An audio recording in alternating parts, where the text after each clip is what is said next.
Welcome to CPAC Now, America Uncanceled. We're back. Mercedes Schlapp along with Matt Schlapp. Great to be with you. Great to be with you too, honey. Yeah, it's been fun. I know we're still in recovery process, but we're ready to keep going, keep fighting, and there's a lot going on, not only here in the U.S., but across the globe. So we've met so many great friends across the globe doing these CPACs. We always say we're not globalists, but we are internationalists, and we had a great time being at CPAC Australia. We got to realize that there was Antifa in Australia, and one of the great warriors for freedom out there, even in Australia, you know, a country, you would be shocked to know what the hand of the big government feels like it needs to be doing in your life, is Andrew Cooper. Andrew, you run CPAC in Australia. You are at the center of all these questions of individual freedom and economic freedom, and we appreciate all you do. Thanks, Matt, and hi, Mercedes. Nice to see you both. Yeah, it's great to see you. We wish we could be with you in Australia, but lately, maybe not. I was going to say, reading the news on what's happening in Australia, you're talking about lockdown after lockdown after lockdown. Are you currently locked down in Australia? I came out of lockdown myself in Brisbane, Australia, where I live, on Sunday. But half the country is in hard lockdown. And we're not talking about these pretend lockdowns that you tend to have in the States. These are lockdowns where you're confined to your home. You can't leave your home except for very defined reasons. And if you do leave your home and you're caught by the police, or in Sydney, even the army, you're facing very draconian fines. In some cases, you're facing criminal prosecution and jail time. It's very, very disappointing as someone who appreciates individual liberties and freedom, as you do. It's very sad for me that it's come to this here in Australia. You know what? We have this, as you know, Andrew, and we've traveled together, and you've been here to the States. But you know, we have these red states and blue states in America, and what we're finding is dramatically different policies. But the virus seems to kind of do what the virus does, even when they have draconian lockdowns and everything else. Are these steps that the Australian government is taking, are they having a positive impact on people getting sick and maybe even dying from this virus? Well, it's an interesting question, isn't it? I'm pretty sure if you locked everyone in a cage, the virus wouldn't be able to spread. Okay, so you know, I'm not an epidemiologist, but that just sort of makes sense to me. But the question is, should we be doing that? So here in Australia, the government, so it's pretty well run by the states, these programs. The states have told Andrew, let me jump in just for 1 second. If they were right in all these policies, you'd basically have no virus in Australia. Right, the lockdowns would be working, is what you're saying. Yeah. Well, in a funny sort of way, you know, Melbourne has gone into 6 lockdowns. They've spent 9 months of the last 18 months in lockdown. So they just entered their 6th lockdown, and it's a repeating cycle. So lockdown does tend to limit the spread of the virus, but what's happened is the goalposts are moving as we go. So back in March last year, obviously the virus, you know, was unknown. They locked the city down, Melbourne down. They've had a rolling series of lockdowns. Now they've gone into another lockdown over 10 cases per day. I'm not talking deaths. I'm talking 10 cases of the virus. So they've moved to a 0 case sort of model. That's their goal. 0 cases. If any cases at all are reported, they consider lockdown. And there's no way you can stop this virus at 0 cases. You may be able to limit it to some degree with draconian authoritarian rules. But there's just no way. And it reminds you of that Einstein sort of quote that's attributed to him. You know, the definition of insanity is to keep doing the same thing and expecting a different result. And that's kind of what we've got here in Australia. We're just doing the same stupid things over and over again, hoping that, you know, everything gets better. So there's been a lot of protests, too, happening in Australia. People are getting fed up. What's the government's response? Like, do they at all listen to what the people are saying, that these lockdowns aren't effective or not as effective as people think? Or is there just this growing frustration, this COVID fatigue that's happening in Australia?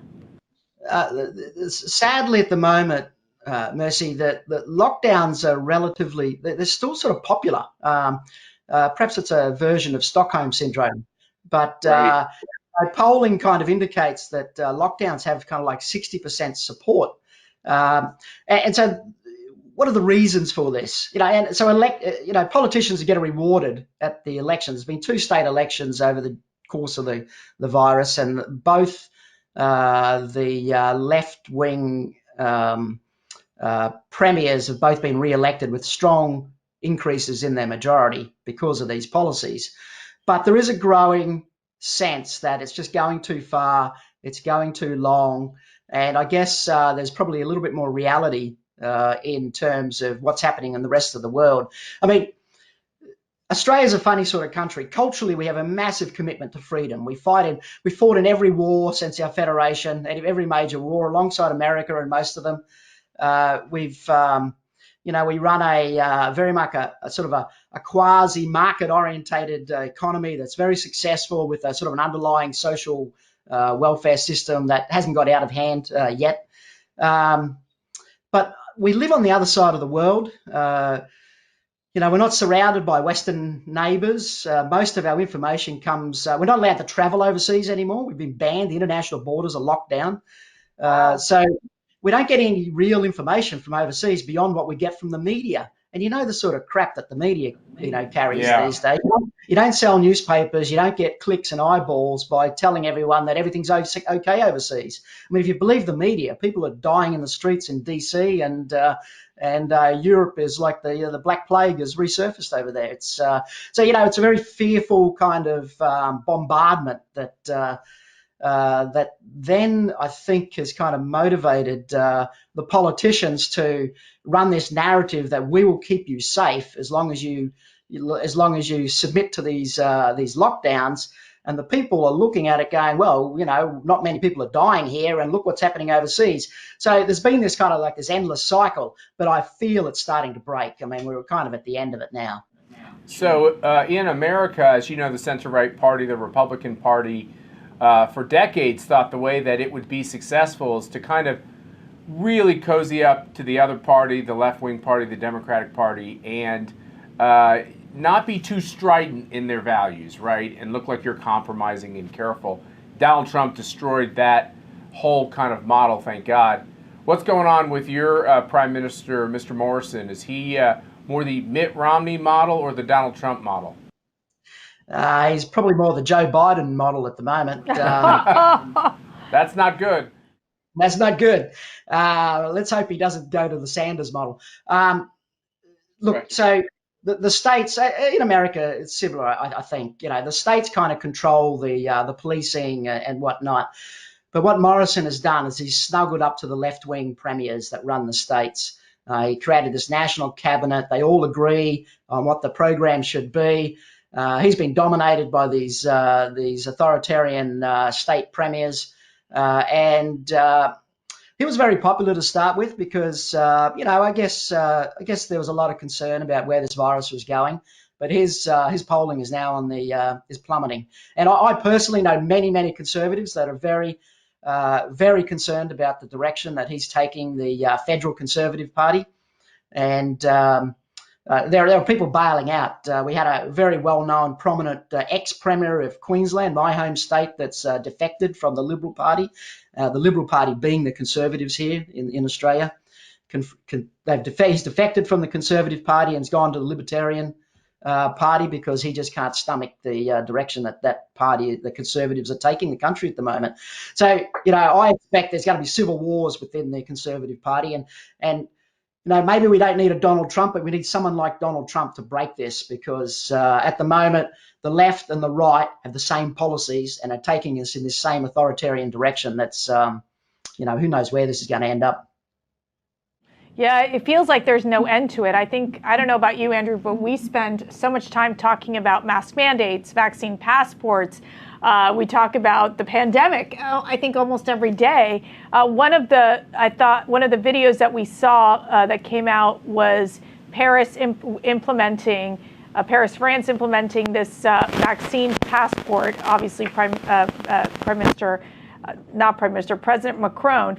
And they actually have a picture of these police officers asking for these vaccine passports, if you can believe it. Should that be the job of the police and the army, Andrew? Wow, mercy! Like I expect that to come here in Australia. They're already mandating vaccines for certain types of workers. I expect large sort of woke companies will be mandating vaccines if they want to work in those companies. Um, we've got the army in the streets, literally taking freedoms from people in Sydney. Policing them and shoving them back into their houses or dragging them off for prosecution. Uh, you know, um, it's mad. It's never in my lifetime did I ever think it would come to this. Uh, so I expect it to come. I mean, this is why America is so important to Western civilization, because America stands, as much as you have your struggles and your arguments in it, but at the end of the day, you stand for a certain type of freedom, a certain type of conservatism that is so important to be held up in countries like Australia, which in a lot of ways is like America light. Where you guys have been here, it's kind of a little bit, we're very similar to you. But what I've learned over the last 18 months is it can be snatched away. Freedom can be snatched away very quickly without vigilance. And what's happening in Paris, I expect to happen in Sydney and Melbourne and the rest of the country here. And the thing that's crazy is you're talking in Australia that you haven't seen huge mortality increases. And if you think about what we've seen in America, it's a terrible tragedy. But, even people that aren't that healthy, we've had lots of famous people that have recovered from this virus. So, it could have been a lot worse. It's not like the Spanish flu. What would happen in these countries if literally the mortality rates were much, much higher? I almost feel like we could lose every single freedom we have. This is the fear, Matt. This is the fear. This is why, I think the protesters, who get a lot of bad press here, but I think the protesters are like at the pointy end, at the tip of kind of the resurrection of the narrative that freedom is worth something. I mean, we've had less than 1,000 deaths from the virus in Australia, and look, every death is a tragedy, and it's terrible. It'd be a terrible way to go. But we've had years where 3,000 Australians have died of the flu. We never locked down for that. I mean, we never justified the stripping of hard-fought freedoms over the influenza virus. And here we are trying to get 0 cases down. Forget about 0 deaths, 0 cases down over COVID. And the price we're paying just seems totally out of proportion to what we've historically agreed to. Yeah, and it seems more and more that we'll be living with COVID in the sense of there will still continue to be cases as we continue to combat what we're seeing with the ever-changing variants.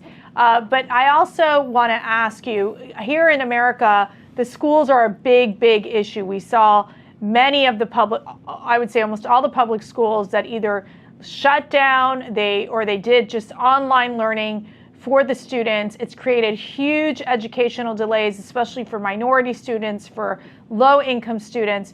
What's the situation in Australia with the schools during this time, especially as you all are experiencing these lockdowns?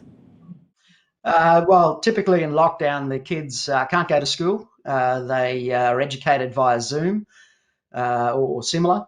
And it's difficult, I think. Now, my children have just gone back to school. One's in year 12, the last year of schooling, so it's an important year. She's just gone back, but they've got to wear a mask all through the day back at the school. Now, in my state, there's literally 200 cases of the virus, all in quarantine.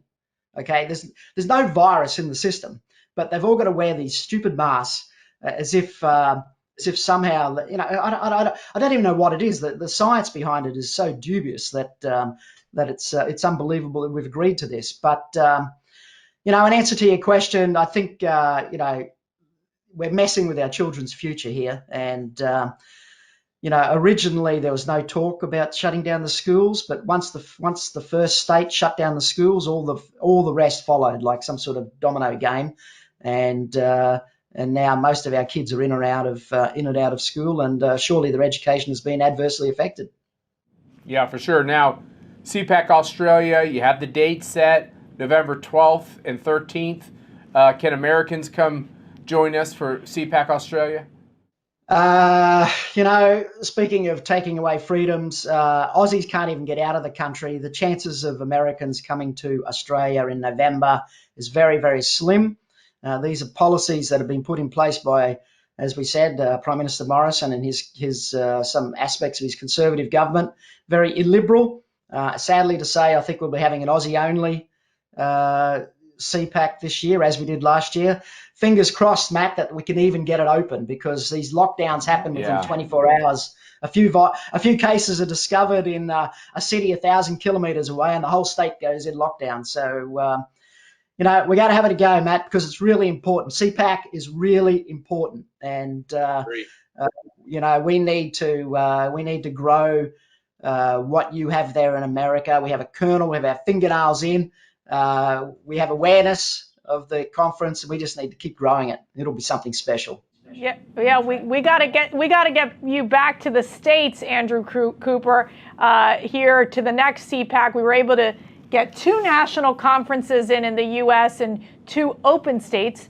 In Florida as well as in Texas. And now we'll see about February. That's right. This is a big question. Will they try to shut us down? That's right. My guess is they'll try to. There's a good chance, but we hope you can somehow get out of Australia. And it's really fascinating to me, and I hope to our viewers as well, that this is what's happening across the globe. And it's important to understand what other countries are facing, what other people are facing in their countries, because what may happen in Australia could happen here in the United States. It could be coming this way as well. So thank you. Andrew Cooper runs our CPAC Australia. We hope to God we can get to Australia at some point.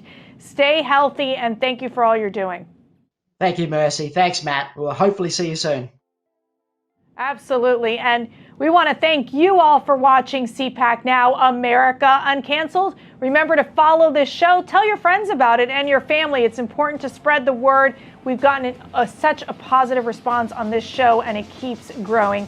And remember to follow us at mschlapp, at Mercedes Schlapp, at CPAC. We'll keep you posted on what's happening here in the swamp. Thank you all. Good night, and God bless.